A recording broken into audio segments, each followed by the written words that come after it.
कहाँ है काउंटर, कहाँ है जवाब, कहाँ है? काएं करना बंद कर दे कौवे की तरह, ये रहा जवाब। खतरनाक जॉर्ज सोरोस, जिनके बारे में इतनी कंस्पिरेसी थ्योरीज फैलाई जाती हैं, इनके बीजेपी के साथ मैंने डायरेक्ट लिंक्स दिखा दिए। लेकिन एल्विश ने जो लिंक बताया हर्ष मंदर का मेरे साथ, आप भी सुनकर चौंक जाएंगे कि कोई इस लेवल का बेवकूफ कैसे हो सकता है। वैसे मुझे तो लगता है ये खुद ही इतना बेवकूफ है, क्योंकि इसने ये भी नहीं नोटिस किया कि ये वाला जो आदिल अमन था जो मेरे फेसबुक ग्रुप में था, उसके नाम की स्पेलिंग अलग थी और इस वाले आदिल अमन के नाम की स्पेलिंग अलग है। ऑलरेडी तेरे ऊपर इतने सारे कोर्ट केसेस चल रहे हैं, जमानत पर तू बाहर है, और फिर वीडियो में ऐसी आकर बकवास करता है कि और तेरे ऊपर कोर्ट केसेस आ जाए। नमस्कार दोस्तों, कभी बिटोड़ा देखा है आपने? ये चीज, इसमें गोबर के बने हुए उपले रखे जाते हैं। हरियाणवी में एक कहावत है कि बिटोड़े के मुंह से उपले ही निकलेंगे। अभी कुछ हफ्ते पहले किसी दोस्त ने मुझे कहा कि एल्विश यादव ने मेरे ऊपर एक वीडियो बनाया है, मेरा क्या कहना है उस वीडियो को लेकर। मैंने कहा भाई क्या यार, क्या उम्मीद करते हो, बिटोड़े के मुंह से उपले ही निकलेंगे। अब वैसे तो दोस्तों इन गोदी यूट्यूबर्स का एक पूरा झुंड बैठा है जिसने पिछले कुछ महीनों में मेरे ऊपर एक से बढ़कर एक हमले करने की कोशिश करी है। कोई मुझे कभी कुत्ता कहता है, कोई कॉकरोच कहता है, कोई कहता है कि मेरी वाइफ पाकिस्तानी है, तो कोई मुझे बुली कहता है। लेकिन इन सभी में से एल्विश सही मायनों में इन बेवकूफों का सरदार है, क्योंकि जितनी अनाप शनाप बातें इसने अपने वीडियो में करी ना मेरे बारे में, जितने दुनिया भर के झूठ इसने फैलाए, उतने शायद ही किसी ने फैलाए। इसने मुझ पर जो वीडियो बनाई उसका कई सारे यूट्यूबर्स ऑलरेडी काउंटर कर चुके हैं। जिन्होंने भगवा रंग पहन रखा वो छपरी है, कि सब छपरी हैं ये, जितने भी ये सैफरन गमछा ओढ़ते हैं। अरे एल्विश भाई, ध्रुव राठी ने ये कहीं नहीं कहा कि जो भगवा रंग पहनता है वो छपरी है, बल्कि वो लोग जो भगवा रंग पहन के मस्जिद के सामने जाकर हाथों में तलवार लेके घूमते हैं, वो लोग जो भगवा रंग पहन के राम का नाम खराब करते हैं, वो छपरी हैं। इसे बोलते हैं भाई साहब ब्रेन वॉशिंग। किस चीज का सिस्टम है? बच्चे बिगाड़ने का, गैम्बलिंग ऐप प्रमोट करने का, या फिर भांग पीकर वीडियो बनाने का, बियर पीकर वीडियो बनाने का, माहौल खराब करने का? आखिर किस चीज का सिस्टम? किसी भी चीज को यहां से वहां जोड़ दिया, कभी बोला कुछ, दिखाया कुछ, कभी तो बोलना ही नहीं आया ढंग से। हर्ष मंदार कह लो या फिर हर्ष मंदर कह लो, जो भी है। तो this is an interview of Harmandar Singh. Harmandar Singh Harsh Mandar नहीं है, इज अ डिफरेंट गाय। अब जस्ट बिकॉज उनके नाम सिमिलर हैं तो इसने उन्हीं का आर्टिकल दिखा दिया, मतलब हद होती है यार। अब इस बात का कोई प्रूफ अवेलेबल नहीं है कि हर्ष मंदर और ध्रुव राठी डायरेक्टली कनेक्टेड हैं, लेकिन एक स्पेकुलेशन के आधार पे और एक कॉन्स्पिरेसी थ्योरी के आधार पे इस बात को इतने कॉन्फिडेंस से बता दिया जाता है। जो व्यक्ति गाली देता था वो व्यक्ति ने इस वीडियो में गाली नहीं दी, खुद ही बोल रहा है नहीं दे पाऊंगा। क्यों? क्योंकि इस व्यक्ति ने सुधारा है उसको। ये है पढ़े लिखे यूट्यूबर्स का फर्क। जब छपरियों का सरदार गाली देना बंद कर सकता है इस व्यक्ति के वीडियो की वजह से, तो फिर इसके जो गुलाम हैं वो क्यों नहीं गाली देना बंद करेंगे? इतनी बेइज्जती होने के बाद भी एल्विश का मन नहीं भरा, मुझसे कहने लगा कि काउंटर दो। कहाँ है काउंटर, कहाँ है काउंटर? काउंटर कहाँ है काउंटर, कहाँ है जवाब, कहाँ है? काएं करना बंद कर दे कौवे की तरह, ये रहा जवाब। बस एक चीज कहूंगा, विक्टिम कार्ड मत खेलियो इस वीडियो को देखने के बाद। रोना धोना नहीं चलेगा, पहले भी तू टीवी पर बहुत रोया। लोग मेरे को बोलते थे बीजेपी का दल्ला है। हमारे ध्रुव भाई को एंटी नेशनल्स में इतना इंटरेस्ट क्यों है? करने को कोई कुछ भी कर सकता है, पर इंसान कितना पागल होगा। बीजेपी की एक बड़ी पॉपुलर स्ट्रैटेजी है, आपने भी नोटिस किया होगा दोस्तों, कि जो भी इंसान बीजेपी की आलोचना करता है, ये बीजेपी वाले उसे एंटी नेशनल घोषित करते फिरते हैं। एल्विश ने भी यही किया कि ये इंसान एंटी नेशनल, वो एंटी नेशनल, फलाना एंटी नेशनल, ढिमकाना एंटी नेशनल। अब किसी तरीके से इन सभी लोगों के ध्रुव राठी से कनेक्शन जोड़ दो और इसे भी एंटी नेशनल घोषित कर दो। मैंने तो एंटी नेशनल घोषित कर दिया। आइए पॉइंट बाय पॉइंट देखते हैं कि इसने एग्जैक्टली क्या कहा था। इसने बात करी थी आदिल अमन नाम के एक आदमी की। साल 2020 के अंदर ध्रुव राठी ने एक फेसबुक ग्रुप बनाया जिसके अंदर वो एडमिन थे, और इस ग्रुप के अंदर बहुत सारे लोग थे। उसके अंदर एक इंपॉर्टेंट चेहरा था जिसका नाम है आदिल अमन। पहली गलत इन्फो, साल 2020 में मैंने कोई ग्रुप नहीं बनाया। जिस ग्रुप की ये बात कर रहा है वो मैंने 2017 में बनाया था और 2020 तक तो मैंने उसे बंद कर दिया था। इस फेसबुक ग्रुप का नाम था ध्रुव राठी स्क्वाड। इसके साथ साथ मेरा एक फेसबुक पेज भी है सिर्फ ध्रुव राठी नाम से। इस ग्रुप को मैनेज करने के लिए मैंने कुछ एडमिन्स को चुना, उन लोगों में से जो मेरे फेसबुक पेज पर सबसे ज्यादा एक्टिव लोग थे। कौन ये लोग थे मैं नहीं जानता, मैंने सिर्फ इस बेसिस पर इन लोगों फेसबुक ग्रुप का एडमिन बनाया कि ये मेरे फेसबुक पेज पर सबसे ज्यादा लाइक और कमेंट करते थे। इनफैक्ट फेसबुक की खुद की ये सजेशन होती थी उस जमाने में। तो जो भी एडमिन्स थे मेरे फेसबुक ग्रुप के, उनमें से किसी से भी मैं आज तक पर्सनली कभी नहीं मिला।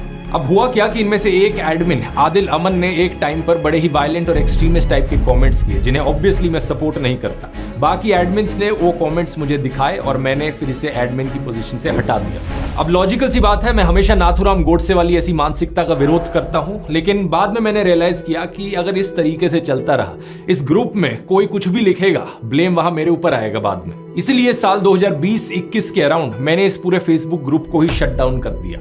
अब 4 सालों बाद हमारी कहानी में एंट्री होती है इस बेवकूफ की, जो इस घटना को लेकर एक स्कैंडल बनाने की कोशिश करता है। ये अपनी इमेजिनरी कहानियां बनाता है कि आदिल और मैं तो जिगरी दोस्त हैं। अगर ध्रुव भाई ये वीडियो देख रहे हैं तो भाई के चेहरे पे मुस्कुराहट आ गई होगी, क्योंकि पुराने साथी हैं, आम आदमी पार्टी में साथ में काम करते थे। जब प्रधानमंत्री मोदी सड़क छाप मवालियों को ट्विटर पर फॉलो करते हुए दिखते हैं, तब तो ये गोदी इन्फ्लुएंसर सारा लॉजिक लगा देते हैं कि इसमें हमारे प्रधानमंत्री जी की क्या गलती। उन्हें क्या पता था कि ये इंसान ऐसी अभद्र भाषा का इस्तेमाल कर सकता है। याद है निखिल नाम का एक ट्विटर यूजर जिसने गर्व से कहा था कि प्रधानमंत्री मोदी उसे फॉलो करते हैं। इसने किस तरीके से एक महिला पत्रकार की मौत पर जश्न मनाया था, उनको गालियां दी थी। और प्लीज प्रधानमंत्री से रिक्वेस्ट कीजिए कि वो इस तरह के लोगों को फॉलो ना करें। कोई नहीं मिलता उनको हिंदुस्तान में तो मुझे फॉलो कर लें। लेकिन ये इकलौता ऐसा केस नहीं है। ये बीजेपी 2016 पेज जिसने जर्नलिस्ट स्वाति चतुर्वेदी के खिलाफ बहुत ही भद्दी भाषा लिखी, इसे भी नरेंद्र मोदी फॉलो कर रहे थे। बीजेपी 2014 अवनीश चौबे, कुल आदित्य, महावीर एम जैसे कितने और ऐसे थ्रेटनिंग और अब्यूजिव हैंडल्स हैं जिन्हें प्रधानमंत्री फॉलो कर रहे थे। इतना ही नहीं, प्रधानमंत्री मोदी ने तो अंकित जैन, सुरेश नखवा, तेजिंदर बग्गा जैसे कुछ हिंसक गालीबाज ट्रोल्स को अपने ऑफिशियल रेजिडेंस पर पोस्ट भी किया था। क्या पहले चेक नहीं कर सकते थे कि ये कैसे लोग हैं? ऑनलाइन से अब ऑफलाइन पर आ जाए तो आसाराम बलात्कार के लिए कॉन्विक्ट हुआ, यहां नरेंद्र मोदी उसे माला पहनाते हुए और उसके पैर छूते हुए दिख रहे हैं।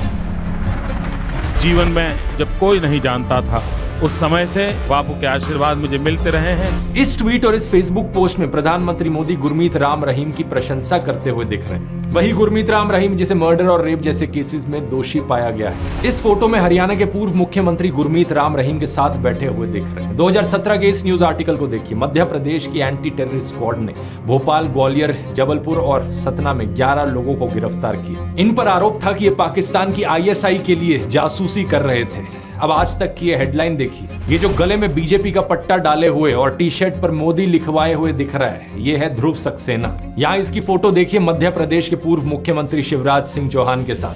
कि भारतीय जनता पार्टी विश्व की पहली राजनीतिक पार्टी जिसके ऊपर एक ठप्पा लग चुका है कि यह एक ISI सर्टिफाइड पार्टी बन चुकी है। कम से कम 3 शख्स इन 11 में से सीधा तरीके से भारतीय जनता पार्टी के साथ जुड़े हुए।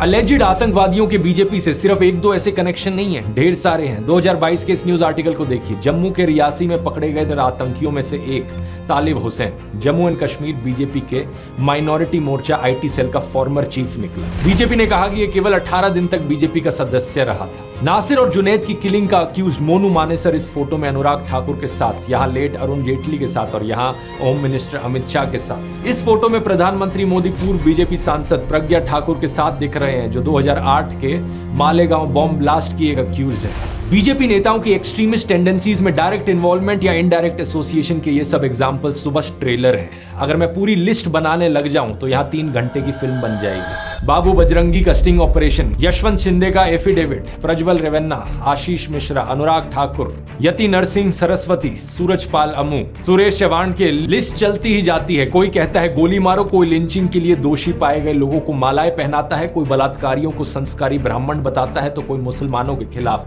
जेनोसाइड की बात करता है। क्या एल्विश में हिम्मत है इन सब केसेस पर बोलने की? एल्विश, मुझे पक्का पता है तू इस वीडियो को देख रहा होगा। सीधा तुझसे बोलना चाहूंगा, अगर तुझ में 1% भी हिम्मत है तो बीजेपी से काउंटर मांग कर दिखा दे। कहां है काउंटर, कहां है काउंटर? ये जो काएं करे जा रहा था ना मेरे साथ, बीजेपी के साथ करके दिखा। नहीं कर पाएगा, क्योंकि मुझे पता है तेरे जैसे सत्ता के चाटुकार पूरी जिंदगी ऐसी हिम्मत नहीं जुटा पाएंगे। मेरे खिलाफ बोलना आसान है क्योंकि पता है सरकार पीछे से कुछ कहेगी नहीं और बड़े यूट्यूबर को टारगेट करके व्यूज मिलेंगे, कंट्रोवर्सी होगी, पब्लिसिटी मिलेगी। पता है तुझ जैसे गोदी यूट्यूबर्स की सबसे बड़ी प्रॉब्लम क्या है? तुझ जैसे लोगों को लगता है कि कंट्रोवर्सी क्रिएट करके व्यूज आएंगे और इसी तरीके से फॉलोअर्स बटोरे जा सकते हैं, इसी तरीके से यूट्यूब पर करियर बनाया जा सकता है। लेकिन तेरे जैसे एक और यूट्यूबर को मैंने पहले भी कहा था कि कंट्रोवर्सी करके एक सस्टेनेबल यूट्यूब करियर बनाना पॉसिबल नहीं है।